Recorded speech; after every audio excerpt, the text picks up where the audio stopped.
You fool! Warren is dead.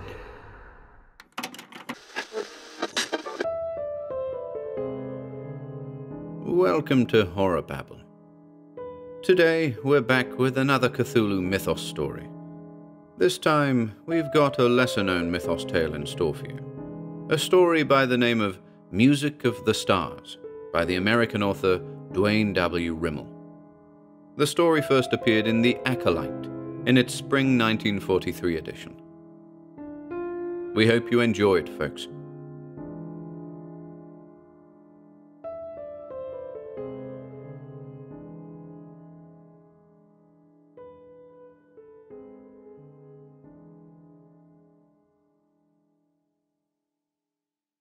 Music of the Stars, by Duane W. Rimel. There are black zones of shadow close to our daily paths, and now and then some evil soul breaks a passage through. H.P. Lovecraft, The Thing on the Doorstep. I am called a murderer because I destroyed my best friend, killed him in cold blood. Yet I will try to prove that in so doing I performed an act of mercy, removed something that never should have broken through into this three-dimensional world, and saved my friend from a horror worse than death. Men will read this and laugh and call me mad, because much that happened cannot be labeled and proven in a court of law. Indeed, I often wonder if I beheld the truth, I who saw the ghastly finish. There is much in this world, and in other worlds, that our five senses do not perceive, and what lies beyond is found only in wild imagination and dream. I only hope that I killed him in time. If I can believe what I see in my dreams, I failed, and if I waited too long before I fired that last bullet, I shall welcome the fate that threatens to devour me. Frank Baldwin and I were comrades for 11 long years. It was a friendship that intensified as time went on, nourished by avid mutual interests in weird music and literature. We were born and raised in the same village, and it was, as a cultured author and correspondent of ours who lived in Providence often remarked, unusual to find two people with such bizarre interests in a village whose population was less than 600. It was fortunate, yes, but now I wish we had never probed so far into spheres of the awful unknown. The trouble began April 13th, 1940. I was visiting my friend that day, and during a rambling conversation, he hinted that he had discovered on the piano several combinations of musical tones that disturbed him. It was evening, and we were alone in the huge two-story house that stands there today, mouldy and empty beneath a giant maple, gaunt reminder of the horror we unleashed within it. Baldwin was a pianist of great ability, and I admired the talent which dwarfed my own musical skill. The wild, weird music he loved often drove me into fits of melancholy I could not fathom. It is indeed a pity that none of those original manuscripts were saved, for many of them were classics of horror, and others so fantastic that I would hesitate to call them music at all. His statement troubled me. Heretofore he had utter confidence in his mad keyboard wanderings. I offered assistance. Saying nothing, he went to the piano, switched on a nearby floor lamp, and sat down. His dark eyes fastened on the keys, his lithe, white fingers poised above them for an instant, and descended. There was a weird cascade of sound as he ran the whole tone scales from one end of the piano to the other, followed by a series of intricate variations that startled and amazed me. I had never heard anything to compare with it. It was utterly out of the world. I listened, entranced, as his flying fingers wove a curious symphony of horror. I cannot describe that music any other way. The strains were eerie and unearthly, and stirred the very reaches of my soul. It resembled no standard classical music such as Rachmaninoff's Isle of the Dead or Saint-Saëns's Danse Macabre. It was torturous musical madness. At last, the thing ended with a crash of discord, and a strange silence fell over the shadowy room. Baldwin turned, face taut, and put his fingers to his lips. He pointed at the wall beyond the piano. At first I thought he was jesting, but when I saw his pale, handsome face drawn and worried, I glanced at the darkened walls and listened. For a while I heard nothing. Then a faint, insidious rustling disturbed the silence. It could have been a mouse running across the floor upstairs, but this sound came from the walls. The patter of tiny claws on wood, the rustle of small bodies, rats, many rats scrambling in the walls. Gradually, the squeaking and scratching diminished, and became a trickle of sound that faded away in the direction of the cellar. I stood up, trembling. Baldwin faced me, eyes gleaming, jaw set. "I've done it, Rambo. I always thought I could. There's a music that stirs every kind of beast, even ourselves. Look at the Pied Piper. I've made history repeat itself. But I'm going further. I'm going to compose the music that makes men go mad, learn the music of the stars, even if I have to use special instruments to do it." I tried to pass it off as a joke, but he was quite serious. Baldwin had always been willful, and I knew that argument was futile. However, I will admit that the very idea began to fascinate me, and what mental barriers I had built were weakening as I listened further to his strange plan. For the weird and macabre are as much a part of me as they were a part of him, and the odd music had cast a curious spell over me. Yet I was skeptical, and told him so.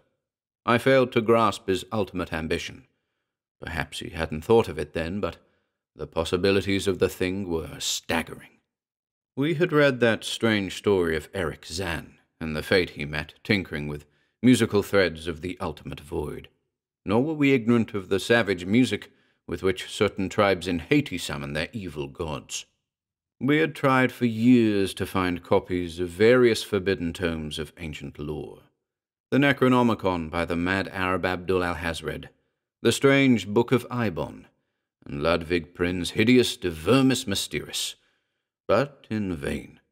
We had lived the simpler, weird excitements, nights in haunted houses and mouldy graveyards, digging corpses by candlelight. But we wanted the real thing, though always it was just beyond our fingertips. Even our learned friend in Providence could not help us. He had read passages from a few of the less terrible books, and cautioned us time and again. Now I am glad we never found them, for what we did unearth was bad enough.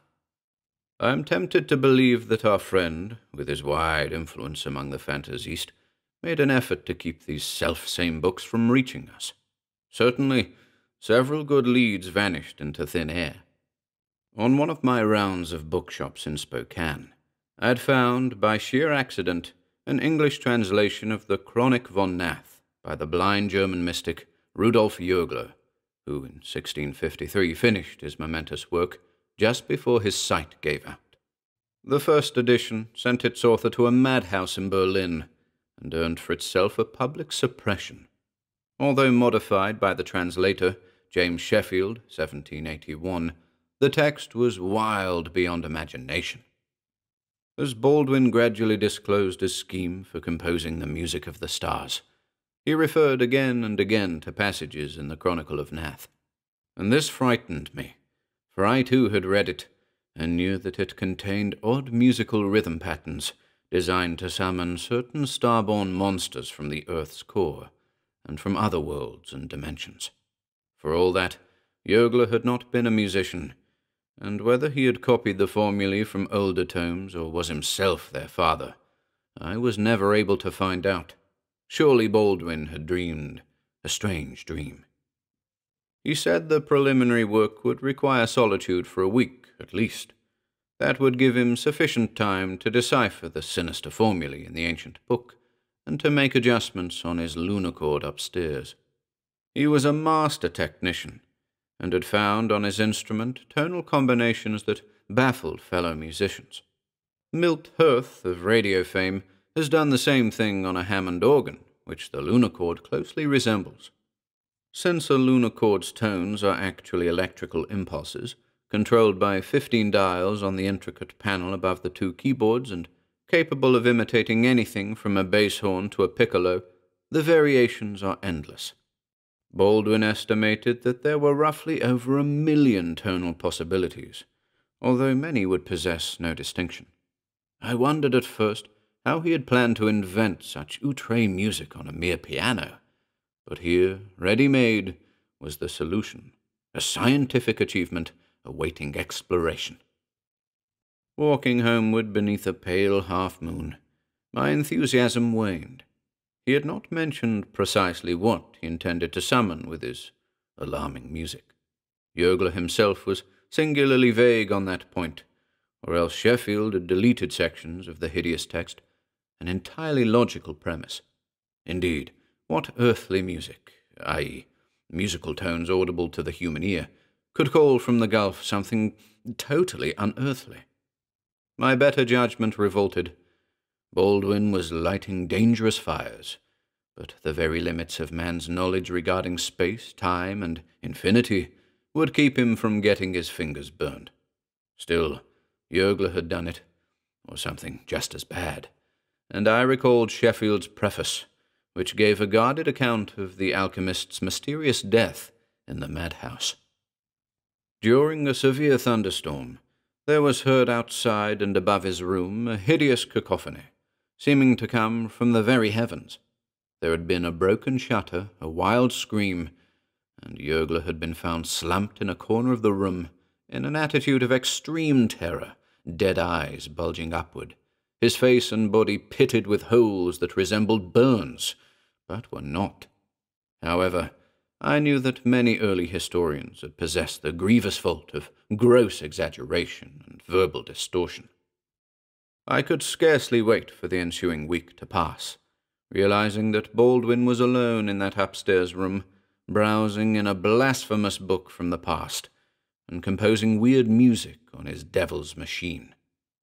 But at last Saturday came, and I approached his door about 1 o'clock in the afternoon, because I knew he hadn't seen the sun rise for years. Encouraged by seeing a finger of smoke twist from the leaning chimney, I opened the sagging wooden gate, crossed the shadow of the maple, and knocked on the door. Presently it opened, and I was shocked at the change in my friend's face. He had aged 5 years. New lines creased his pale brow. His greeting was mechanical. We sat in the parlor and talked, while he lit one cigarette after another. When I asked him if he'd had any sleep or solid food, he refused to answer. Baldwin did his own light housekeeping, and unless watched, never ate enough to keep more than half alive. I told him he looked terrible, but he passed it off with a wave of his hand. What hellish thing had made him a gaunt image of his former self? I remonstrated. I demanded that he leave that sinister music and get some rest. He wouldn't listen.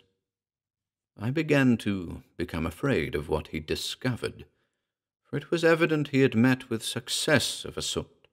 His very manner said so. Without further conversation, he remarked that he'd be busy all afternoon and told me to return at 10:30 that evening. I inquired about the experiment, but it was of no use. I left, promising to come back at the appointed hour. When I rapped on his door again, I had in my pocket a .38 revolver I'd bought in town that very afternoon. I cannot say precisely what I planned to shoot. The gesture was prompted by a feeling of impending tragedy.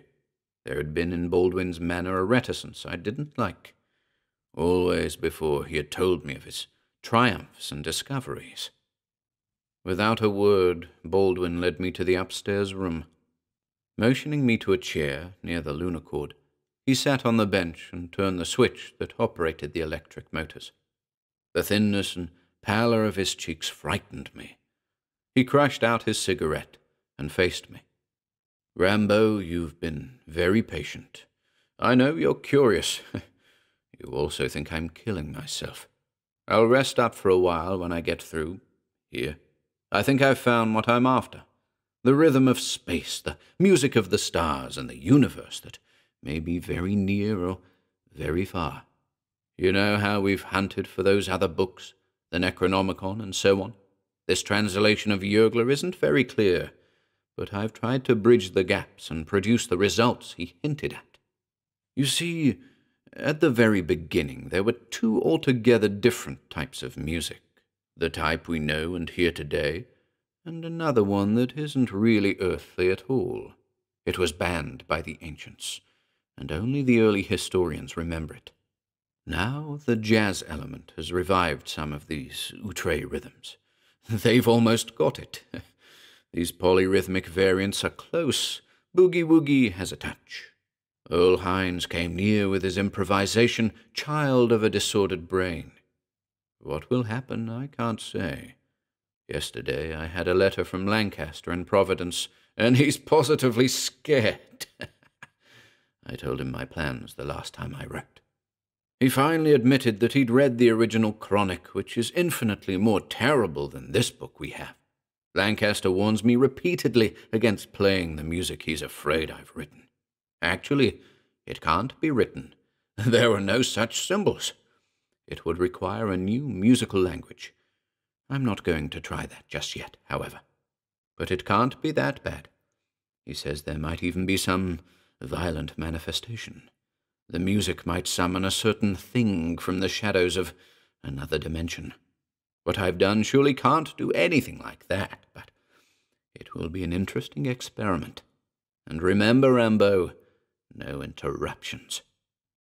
I wanted to grab him by the neck and shake some sense into his head.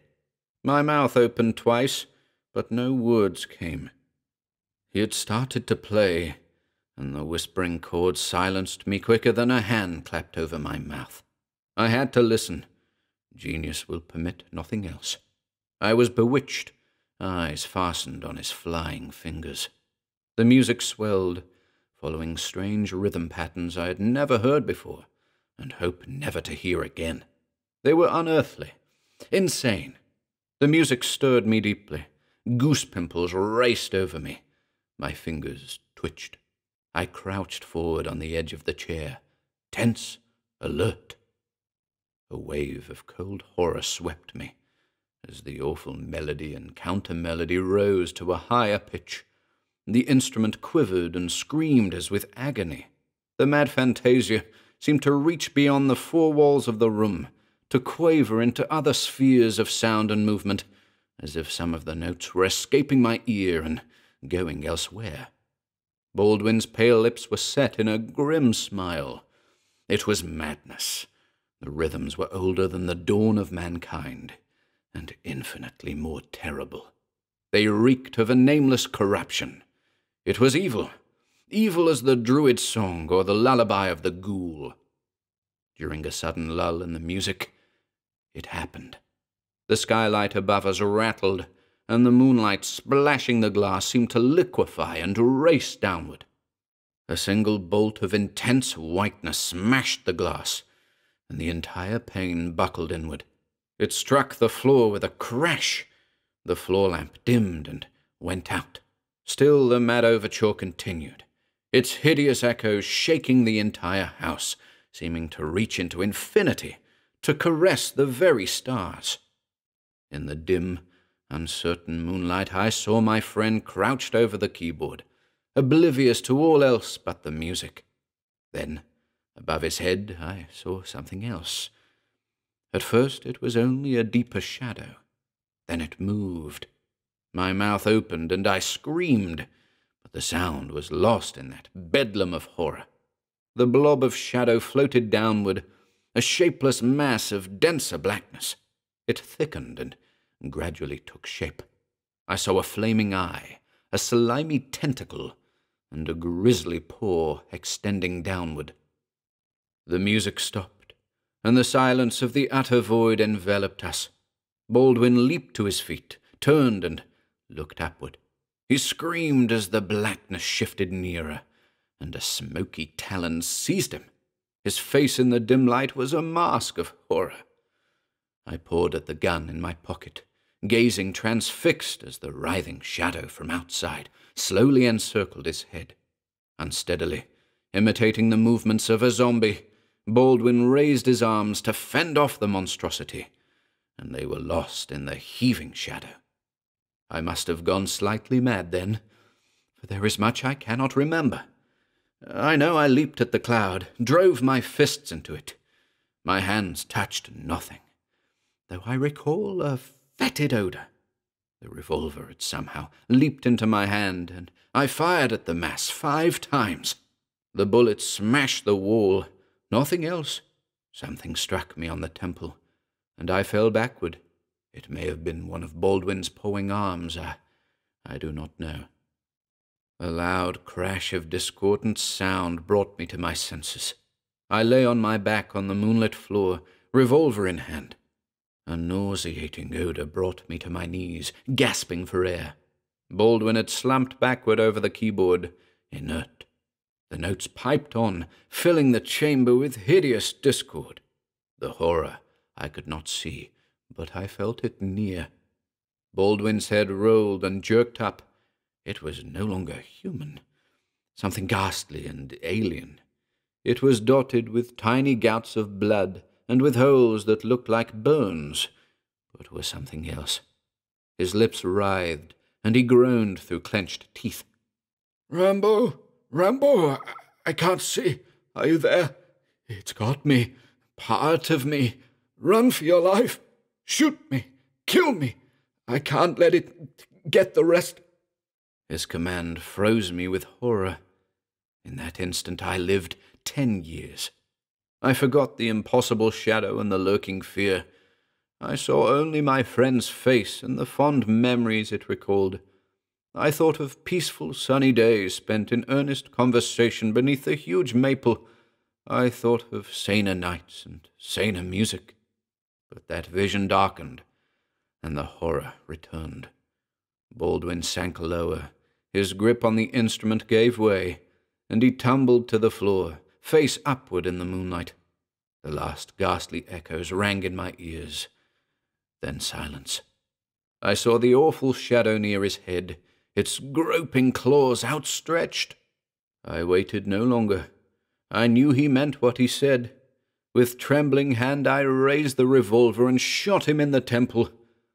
My last conscious effort was a mad scramble down the twisting stair. I stumbled and fell into a pit of darkness. Hours later I awoke and groped my way through the house, staggered out into the moonlight. My mind was blank. I could remember very little. The terrible events were a chaotic jumble of horror. As I ran, I kept looking over my shoulder, staring at the peak of the dark gable near my friend's upstairs room. I have confessed, and I suppose the judge and jury will hang me. I really can't blame them.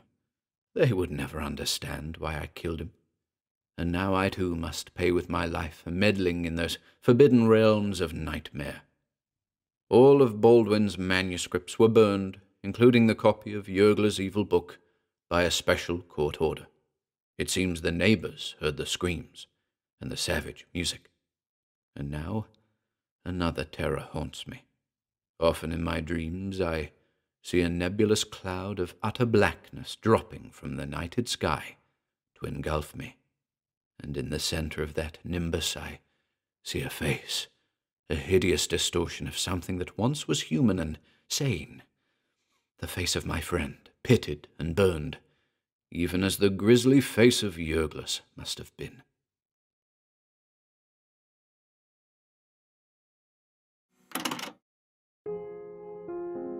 If you enjoyed listening today, be sure to subscribe to the channel by hitting the red subscribe button below.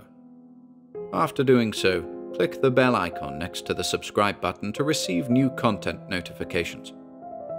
If you'd like to support our work and receive exclusive perks, consider becoming a channel member by clicking the Join button below. To support us in other ways, see the video description for links to our Bandcamp and Patreon pages, our merch store over at Teespring, and further information relating to our releases on Audible, iTunes, and Spotify. And until next time,